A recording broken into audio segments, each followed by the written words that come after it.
Hello and welcome to the video. This is a quick look overview and review of this cute little quadcopter here. It's the only word I can think to describe it that actually sums it up. This is from GEPRC and this is the SMART16. The 16 refers to the fact that this is a 1.6 inch tiny size. This only weighs about 36 grams and it fits in the palm of your hand, but it's built exactly like a regular quadcopter with a little stack in the middle with a VTX at the top, flight controller in the middle, and then at the bottom you've got the 4-in-1 ESCs, little motors out the arms, little two-bladed props, camera at the front, VTX stuck out the back. This is absolutely fantastic. Now I had to get one in and try this out. A couple of reasons. One, I like GEPRC multirotors. They make some really good stuff, and I've had in quite a few Whoop style things recently which are more aimed at beginners, but this is being branded as a freestyle drone, so I thought let me get one in and have a go. This one has come with a Betaflight Nano, so I also want to talk a little bit about that just in case you get caught out, but we'll go through the standard stuff. Links down below. Now, when I ordered this, I actually ordered three things. As well as the multirotor, I ordered some batteries for it. These are the batteries that you're going to need. It's a 2S quad, so you're going to have to wire up two at the same time. These are little 380 milliamp hour GEPRC branded LiPo batteries. I've got 4 here, so with needing 2 for each flight, I'll get 2 flights out of it before I need to do the recharging. Speaking of recharging, I got the little GEPRC USB charger for these batteries as well. It doesn't take too long. I mean, these aren't particularly large capacity batteries anyway, but these will charge the batteries in about half an hour, so you don't have to wait too long between going out to fly. So with that stuff unboxed, I have my batteries and charger ready. Let's unbox the main event. Now, let me go through the specs while we do this. So this has an F411 based little flight controller in here. IMU is an MPU 6000. It has a BL Heli 4-in-1 12 amp ESC, and the VTX on the top is a little VTX that's capable of up to 200 milliwatts.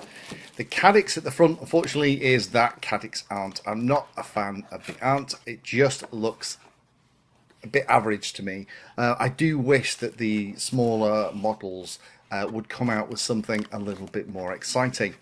Propellers are Gemfan 1610 two-bladed props. Really happy to see that they have gone for two-bladed props rather than this fad at the moment of putting lots and lots of extra props on the model, which, although it does increase the thrust that you get from that prop, because it effectively increases the size of the prop by adding lots of different blades on it, it also adds an awful lot more losses and makes an awful lot more noise.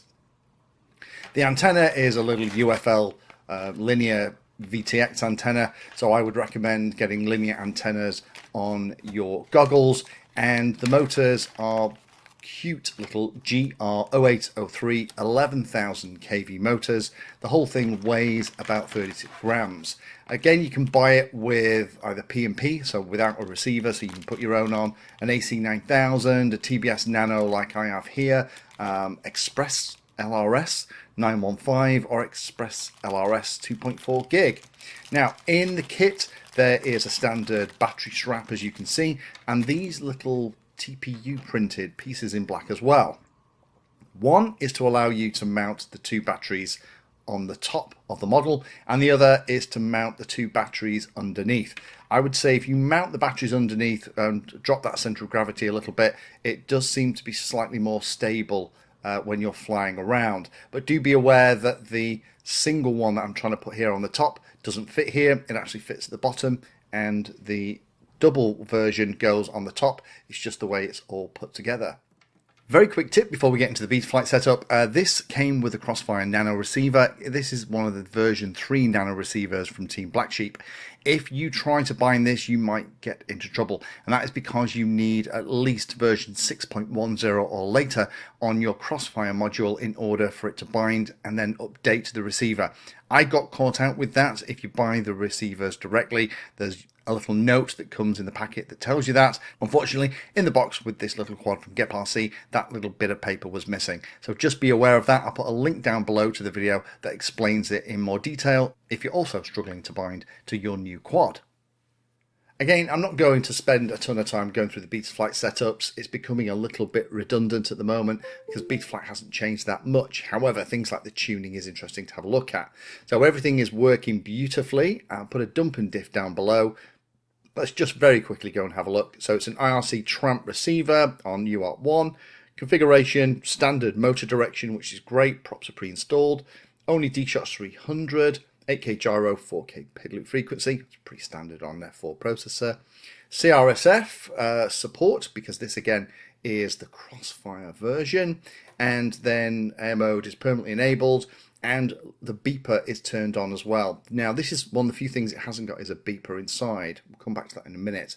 Battery and amp look like that. PID and rate profile look like this. Again, dump and diff below.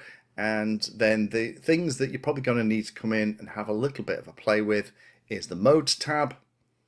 And in here we have the basic setup.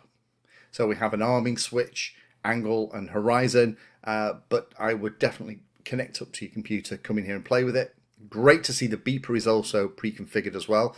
You're definitely going to need that because when this lands, unless the grass is like a bowling green, it's going to disappear. OSD only playing with, VTX stuff is all set, but by default it's set for channel A1 at 200 milliwatts power. So let's talk about what it's like to fly. First of all, let me show you very briefly what it's like indoors, just hovering. This is a very quiet quad. It doesn't have lots and lots of props. Those 2 little props are banging away, but it's making relatively low amounts of noise. Very, very stable, hovering about 25-30% throttle, so lots of potential here. Not only for flying it indoors, but for flying it outdoors as well. And I'm lucky enough, I found one morning where the wind had stopped and the rain had stopped here in the UK, so it was time to take it out and fly in the field. So here's some flying footage of a flight in a relatively calm morning. It's probably mid-morning, the sun is relatively low in the sky, it's that wintry thing, all the leaves have disappeared off the trees many weeks ago and all the high winds that we've had recently have stripped the rest. Now, first thing you're going to spot here is that the Ant camera is doing what the Ant camera does. I don't think they're particularly good cameras. I do wish that manufacturers would have something else. There are better alternatives now. It must be a cost thing. But you can see here that you can definitely see where you're going. But when I turn away from the sunshine, the colours get a lot better, but it just feels very grainy. Now, in terms of the current reading in the top bottom left hand corner, I don't believe that at all. The way the battery is going down when I'm flying around, you don't get very long. This is a couple of minutes of flight time.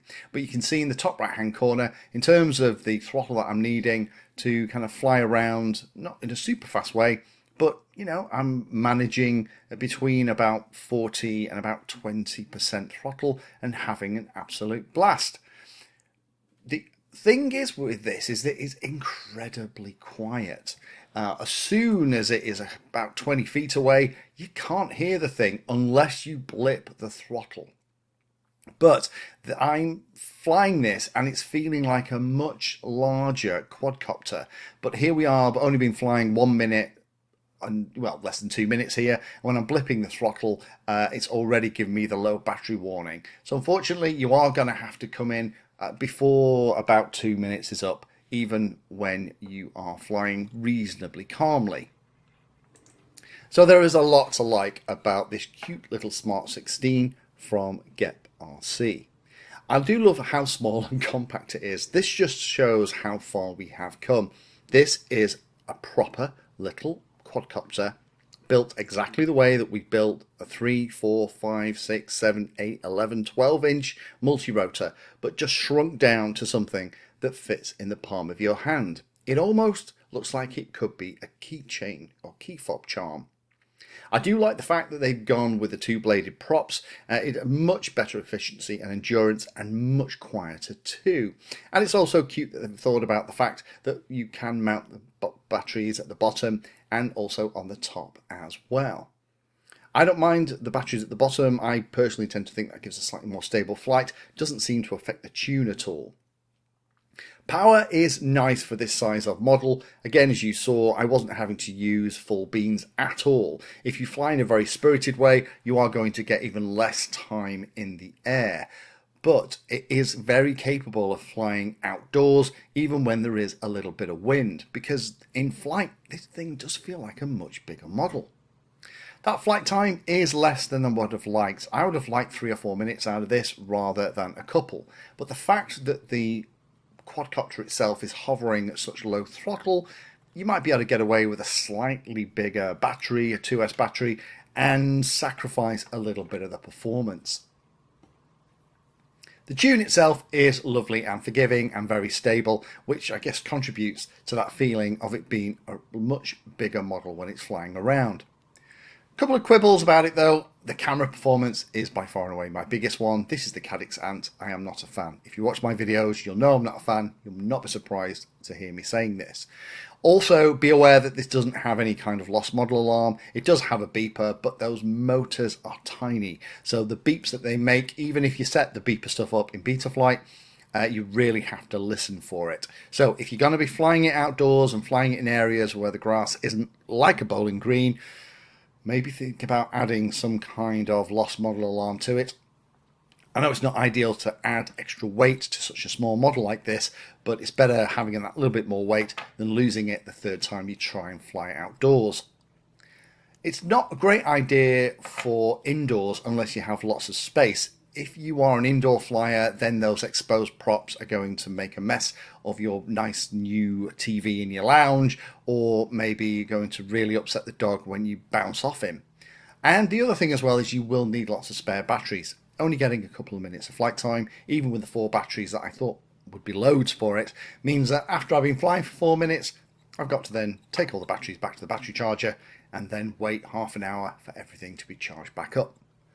So in summary, this is a little model that I like, with the exception of the camera performance and maybe wanting a little bit more flight time. I personally would choose a Whoop or similar for a new pilot, but this is a little pocket rocket for those of you that like a traditional, more quad design, and I'm definitely in that category. Am I going to be flying this one a lot? Probably not. Personally, for these smaller quadcopters, I like the 3.5–4 inch size, but as a demonstration of how far we have come and something you can slip into your pocket and then take out and fly around and fly it like a real quadcopter in inverted commas, this is a lot of fun. Thank you for spending your time today watching that video. You can find me in all the usual places on social media, and if you're trying to learn about a subject, then check out the playlist. All of my videos are organized into easy to follow playlists that if you're trying to learn a topic will take you from the basics right the way through to some pretty advanced stuff.